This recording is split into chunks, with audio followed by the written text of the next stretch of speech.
the bow from Denmark. They are the three crews leading the race. At the top of your shot is the All Black New Zealanders. In the stroke seat of that New Zealand crew, Curtis Rapley. Behind him, the Olympic bronze medalist in double sculls, Pete Taylor. And then moving back down the boat, the substitutes. Ali Bond, James Hunter in the bow seat. Well, it's a difficult third quarter now as they come through the 12.50. We take a look into the British crew, and Chris Bartley taking a look out to his left, and what he'll see is that he's right in the thick of a race. Except that the New Zealanders are pushing, the Danish are pushing, and if he's not careful, he's going to find himself getting dropped out the back as we take another look here at that dynamic, aggressive stroke being powered down the course by the Danes. They're so aggressive and they're very front-end loaded, the Danes. Look at that reach out over the pin. Long arms, they're really very front-end driven, whereas the Kiwis a little bit more upright, certainly don't have that sort of reach around the front of the pin. Look at them here, look at that reach in their shoulders and their arms. So much leverage up with that blade.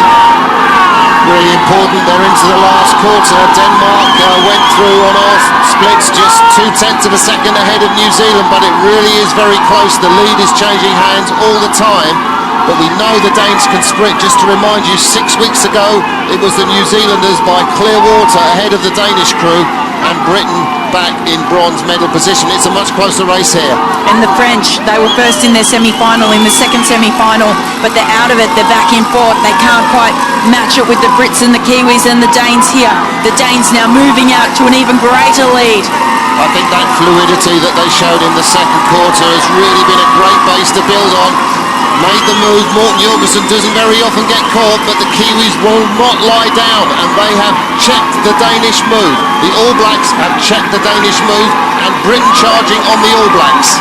Well, the question is, can anyone else take it up in the way that the Danes have? The Danes are already up at 43 strokes a minute. Now everyone else is gone. We see those stroke rates in the bottom left coming up through 41, 42 strokes a minute. And the New Zealanders are making a big move on the British. Will they have enough to get to Denmark? I'm not sure that they will. And now the French in the middle of the course are sprinting for the bronze medal. Wow, what a charge from the French. They're coming through, they're challenging the British. They're not going to have enough time to get there, but huge, huge turn of speed for the French. Just missing out. Morten Jorgensen does it again with Jakob Barso, Jakob Larsen and Kasper Winter. They had to settle for second place at Lucerne like they did last year, but they've come back to the World Championships, and